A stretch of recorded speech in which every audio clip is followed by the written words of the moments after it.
Haya, asante sana Mbarali. Peoples.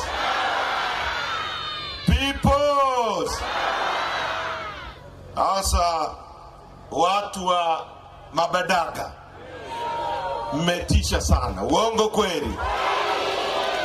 Bwana OCD, siku ile ungeniacha nisalimie hapa nisingerudi. Sasa nimerudi, na usikilize, tashughulika na wewe, tashughulika na bosi wako, kwa sababu nyie ni miongoni mwa watu mnaohusika kuharibu sana nchi hii. Na nitakufundisha kushughulika na wewe katika aina ya kukufundisha, kwa sababu wakati mwingine mnakuwa mnaharibu sana, na unaharibu mpaka unaharibia na watoto wako. Nchi hii tunataka tuijenge iwe sehemu bora hata kwa ajili ya watoto wako na wajukuu zako, kwa sababu hawa mnaotaka kuwabeba na kuwatetea hawabebeki. Nchi imeisha washinda, miaka 63 wamechoka, hawabebeki.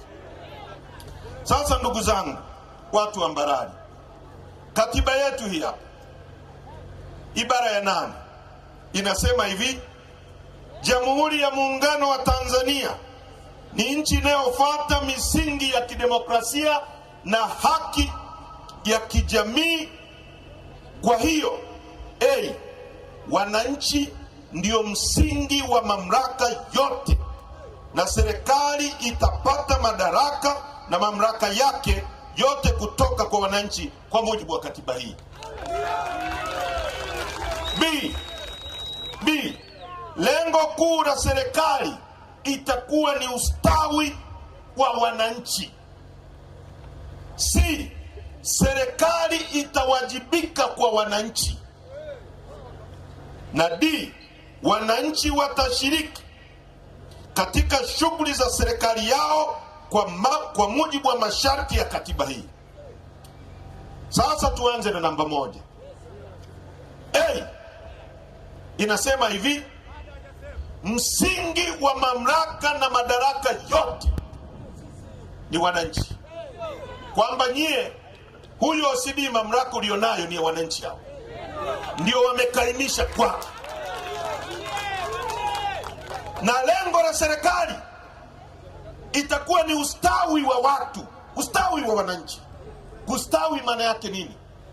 Kukufanya uwe na maisha bora zaidi, ndio maana ya ustawi. Na D, serikali itawajibika kwa wananchi, kwamba wananchi wakisema tunaenda kushoto, serikali inapaswa kwenda kushoto, kwa sababu wenye nchi wamesema hivi.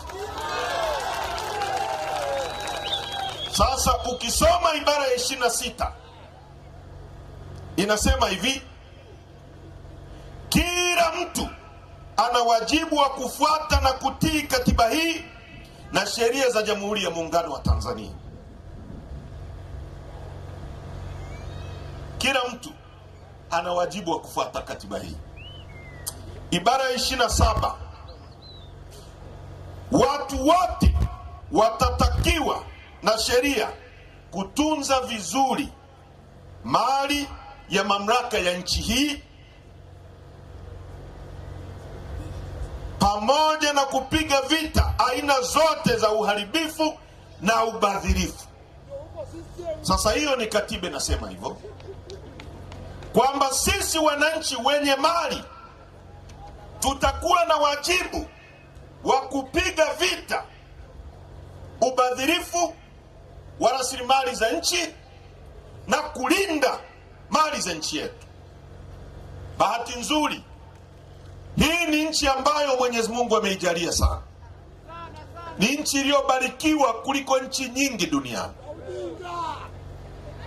Tuna rasilimali ambazo haziko kwingine kokote duniani isipokuwa Tanzania. Nchi hii ina ukubwa wa kilomita za mraba 945,000.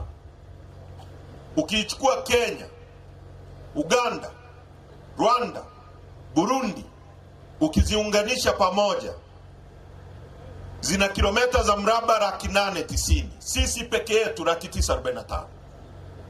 Mkoa wenu wa Mbeya una ukubwa wa kilomita za mraba 35,954. Nchi ya Rwanda ina kilomita za mraba 22,000. Kwa hiyo Mbeya ni kubwa mara 2 kuliko nchi ya Rwanda. Rwanda ina watu takriban milioni 10 na kitu. Mbeya wakazi wake wote hawafiki milioni 2.5. Tunapokuja Mbeya tunaambiwa mkoa ambao ni mkubwa kuliko Rwanda, watu wake wanahangaishwa na eneo la kulima. Watu milioni 2. Nchi ya Rwanda ina watu milioni 9, 10, 12 kwenye sehemu ndogo kuliko Rwanda, kuliko Mbeya. Hawana shida ya kilimo, hawana shida ya nini, wanauza maziwa nje ya nchi kuliko sisi. Hata sisi tumeagiza maziwa kutoka Rwanda. Unaelewa kwamba hatuna viongozi katika nchi hii, kwa sababu tuna kila kitu, lakini hatuwezi kutumia rasilimali hizo. Nchi hii, ndugu zangu, ni nchi ambayo ina mlima mrefu kuliko yote Afrika, wa pili duniani, mlima Kilimanjaro. Ina ziwa lenye upana kuliko yote Afrika, la pili duniani, ziwa Victoria. Ina madini yanaitwa Tanzanite, yanapatikana Mererani, Arusha. Hayapatikani kwingine kokote duniani isipokuwa Tanzania. Na madini ya Tanzanite yanatoka hapa. Kwa takwimu za serikali ya India, yanaajiri watu milioni 6 India, wenye permanent job, kazi za kudumu zinazotokana na rapidly ukataji wa madini, uchongaji wa madini ya Tanzanite. Na India ndio nchi inayouza madini ya Tanzanite kuliko nchi nyingine yoyote duniani. Madini yanatoka Tanzania. Watoto wenu wanakwenda shuleni, wanafundishwa panzi yana miguu mingapi. Wahindi wanafundisha watoto wao namna ya kuchimba Tanzanite yenu ikawatajirishe wao. Nyie mnabaki mnasoma madudu kwenye shule zenu. Tuna madini yanaitwa nickel na cobalt, yanatumika kutengeneza injini za ndege na betri za simu, yanapatikana Kabanga. Ni nchi ya 3 kwa kuwa na dhahabu nyingi duniani. Ukianzia kwetu Tarime ni dhahabu, ukienda Geita ni dhahabu, ukienda Bukombe ni dhahabu, ukienda Shinyanga ni dhahabu, ukienda Kahama ni dhahabu, ukienda Nzega ni dhahabu, ukienda Singida ni dhahabu, ukija Mbeya, Chunya ni dhahabu. Nchi ya 3 kwa kuwa na dhahabu nyingi. Na hapa Mbarali ni dhahabu, unaenda Ruangwa ni dhahabu. Watu wetu ni maskini katikati ya utajiri. Nchi yenye almasi, ukienda Mwadui, Shinyanga kuna almasi. Mbuga kubwa kuliko zote duniani ziko Tanzania. Seru ina ukubwa kuliko nchi ya Israeli. Mbuga zetu, ukichukua mbuga ya wanyama ya Serengeti, Ngorongoro, Katavi, Manyara, Seru, ukiziunganisha pamoja zina ukubwa kuliko nchi ya Rwanda na Burundi ukizikombai. Mbuga zetu ni bora duniani. Tuna maji, tuna ardhi, tuna kila kitu kinachohitajika.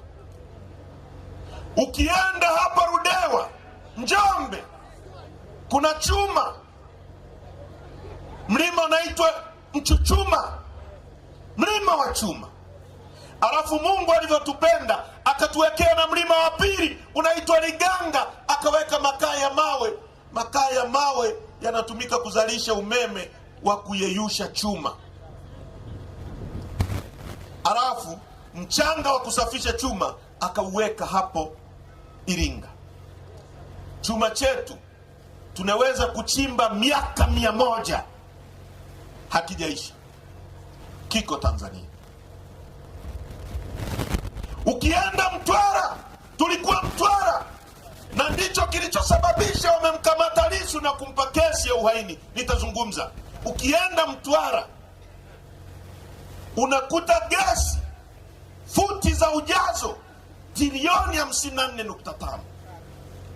gesi tunayoweza kutumia maelfu kwa maelfu ya miaka. Tuna bahari ambayo ina urefu wa kilomita 1600 kutoka Mtwara mpaka Tanga, na tuna nautical maili 200 kuingia ndani.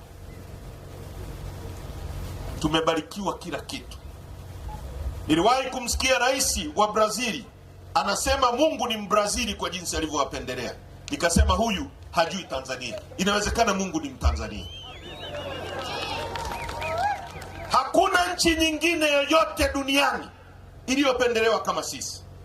Ukienda pale Mpiji, Dar es Salaam, maji yaliyoko chini ya ardhi ya nchi yetu wamesema wakiyatoboa nchi hii, tazama, ni nchi ya 3 kwa kuwa na maji mengi baridi, maji bora kwenye dunia hii.